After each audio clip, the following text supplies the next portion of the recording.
What if I told you that a dead man can still kill a living warrior? Or that a lawyer once won the biggest case of his life by shooting himself in the stomach? History is often written by the winners, but sometimes it is written by the survivors who refuse to forgive. We will witness the calculated rage of a grieving queen who didn't just kill her enemies, she erased them from existence. We will ride alongside a Viking warlord whose arrogance led to a death so strange, it sounds like a curse. And we will stand in a hotel room with a brilliant lawyer who made one fatal mistake that cost him everything. These are the full, uncensored stories of how fate plays a deadly game. Our first story begins in the freezing lands of Kievan Rus, in the year 945 AD. The ruler was Prince Igor, a man driven by greed, who went to collect tribute from the Drevlian tribe.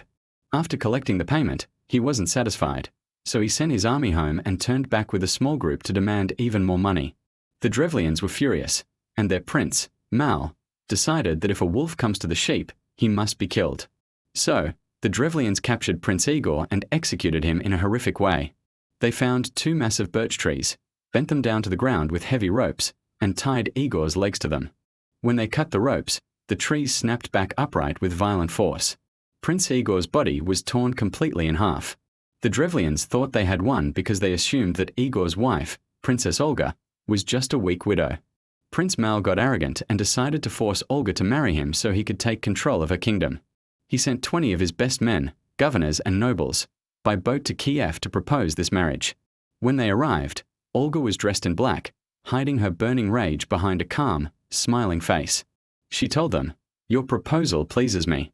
Go back to your boat and rest, and tomorrow I will send my people to carry you in your boat to my palace." The Drevlians were arrogant and happy, thinking they were being treated like kings. The next morning, Olga's soldiers lifted the entire boat onto their shoulders with the men still inside. But they didn't realize where they were being taken.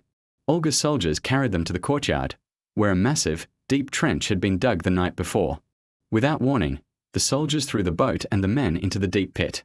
Olga walked to the edge and looked down at them as her soldiers began burying them alive. She asked them, "Is this honor to your taste?" The Drevlians screamed as the dirt filled their mouths, silencing them forever. But Olga was not done. She knew Prince Mal didn't know his men were dead. So, she sent a message saying, "I accept your proposal, but you must send your highest distinguished men to escort me." Prince Mal, clueless, sent the most powerful governors and merchants of his land to Kiev. When they arrived, Olga invited them to wash up in a bathhouse after their long journey.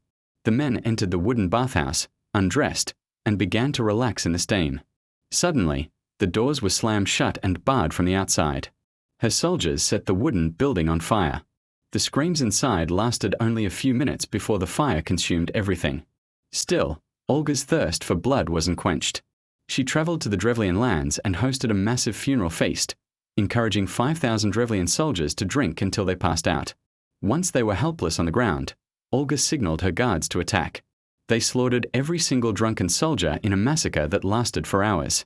Finally, she laid siege to their main city, Iskorostan, and demanded a small tribute of 3 pigeons and 3 sparrows from each house. The people were relieved and gave her the birds, thinking she was showing mercy.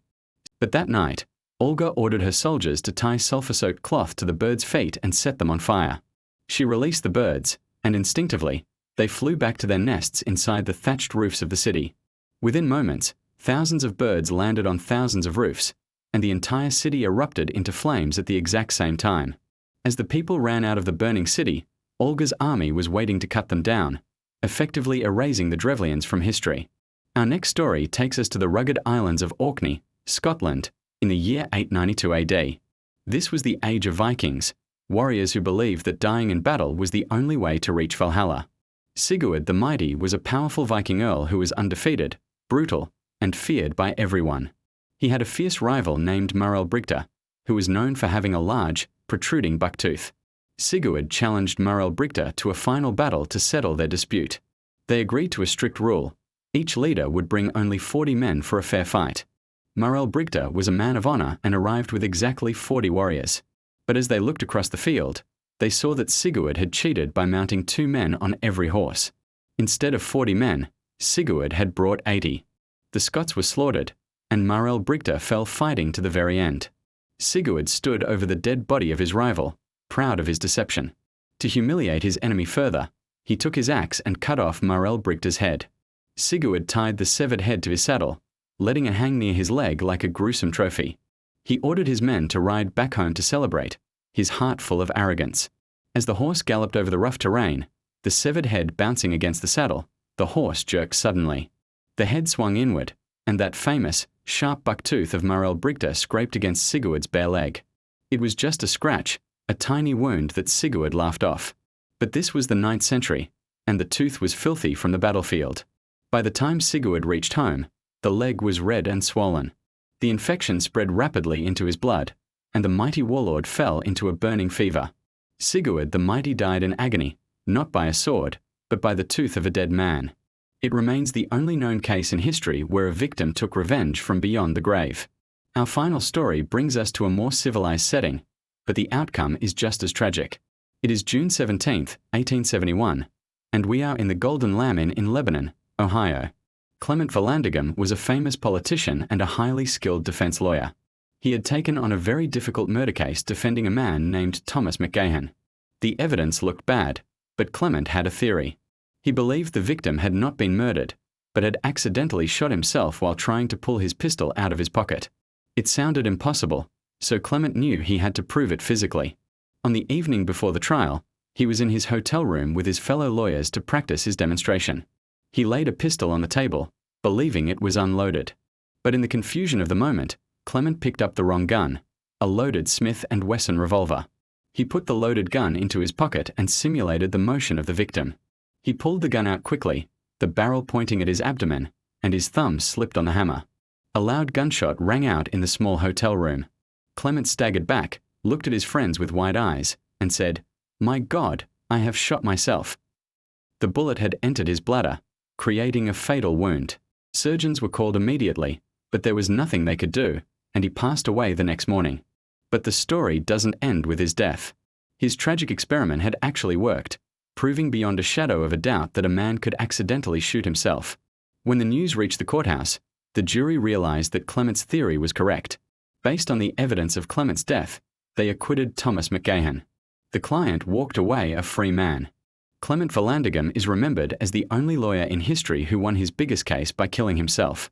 These 3 stories leave us with a chilling realization. Olga proved that vengeance has no limit, and Sigurd proved that you are never safe, even from the dead. And Clement proved that sometimes, success costs more than we can afford.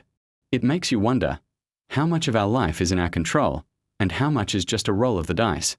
Which of these stories will stay with you tonight? Was it the burning birds of Kiev, the zombie tooth, or the fatal mistake in the hotel room?